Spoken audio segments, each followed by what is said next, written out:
એક દિવસ અંકિત જમતા જમતા ડિનર ટેબલ ઉપર ફોનમાં જ બિઝી હતો. એટલે જાહ્નવીએ એને SMS કર્યો, મેસેજ કર્યો, ક્યારેક મારી સાથે તો વાત કર. અંકિત સામે જ બેઠેલો, એને આખું આમ લાગી આવ્યું, આમ અકળાઈ ગયો કે આ તો કઈ રીત છે. જાહ્નવીએ કહ્યું, એક્ઝેક્ટલી, આ તો કઈ રીત છે તારી કે ડિનર ટેબલ પર તું સામે બેઠેલાની સાથે નહીં, ઓફિસવાળા લોકોની સાથે વાતો જ કર્યા કરે.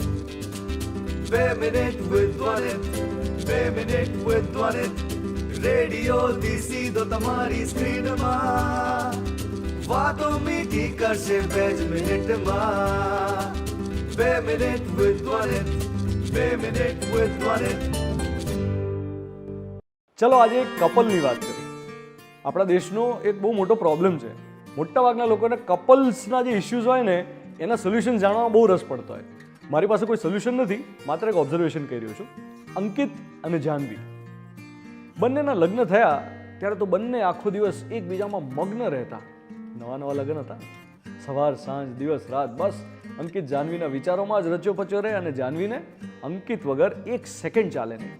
હવે લગ્નને 10 વર્ષ થયા છે એન્ડ યુ કેન ઇમેજિન અંકિત આખો દિવસ ફોન પર જ હોય, સતત કામ કામ કામ કામ, ઘરમાં હોય તો એ કામની જ વાતો. એક દિવસ અંકિત જમતા જમતા ડિનર ટેબલ ઉપર ફોનમાં જ બિઝી હતો. એટલે જાહ્નવીએ એને SMS કર્યો, મેસેજ કર્યો, ક્યારેક મારી સાથે તો વાત કર. અંકિત સામે જ બેઠેલો, એને આખું આમ લાગી આવ્યું, આમ અકળાઈ ગયો કે આ તો કઈ રીત છે. જાહ્નવીએ કહ્યું, એક્ઝેક્ટલી, આ તો કઈ રીત છે તારી કે ડિનર ટેબલ પર તું સામે બેઠેલાની સાથે નહીં, ઓફિસવાળા લોકોની સાથે વાતો જ કર્યા કરે. રાત્રે બેડરૂમમાં પણ મારી બાજુમાં હોય પણ સાથે ના હોય, એ તો કેમ ચાલે? તને કોઈ કંઈ કહેવા માંગતું હોય તો કેવી રીતે કહે? તું ફોનમાંથી નવરો જ ક્યાં પડે છે? સ્પેસ ક્યાં છે તારી પાસે? આ પ્રોબ્લેમ અંકિત અને જાહ્નવીનો નથી, મોટા ભાગના યંગ અને ઓલ્ડ કપલ્સનો છે. ઓલ્ડ કપલ્સ પણ આમાંથી પસાર થાય છે.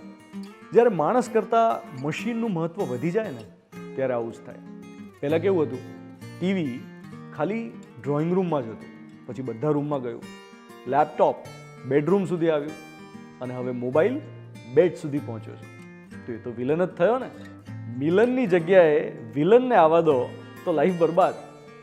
મિલનની જગ્યાએ વિલનને આવવા દો તો પ્રેમ ન ખીલે. આઈ એમ વેરી શ્યોર કે આ વિડીયો તમે કોઈકને શેર કરશો. એ કોઈકને શેર કરતાં પહેલાં તમારી જાતને પૂછી લેજો કે તમે પોતે કેટલો વધુ પડતો મોબાઈલ યુઝ કરો છો, સ્ક્રીન ટાઈમ કેટલો વધારે છે તમારો. ઘણીવાર છે ને એવું બનતું હોય છે કે આપણે જે બીજાને કહેવા માંગતા હોઈએ ને એ ખરેખર આપણે આપણી જાતને કહેવા માંગતા હોઈએ છીએ. હવે કરો શેર. મને તમારી કમેન્ટ્સ મળી રહી છે, હું બધી જ કમેન્ટ્સ વાંચું છું. જેટલા પણ વિડીયોઝ 2 મિનિટ વિથ વનિતના શેર કર્યા છે એમાં તમે જે પોઝિટિવ રિસ્પોન્સ આપ્યો છે એ બદલ થેન્ક યુ વેરી મચ. અને અમુક કમેન્ટ્સ એટલી બધી યુનિક છે કે ડેફિનેટલી એ બધાને હું રૂબરૂ મળવા બોલાવવાનો છું.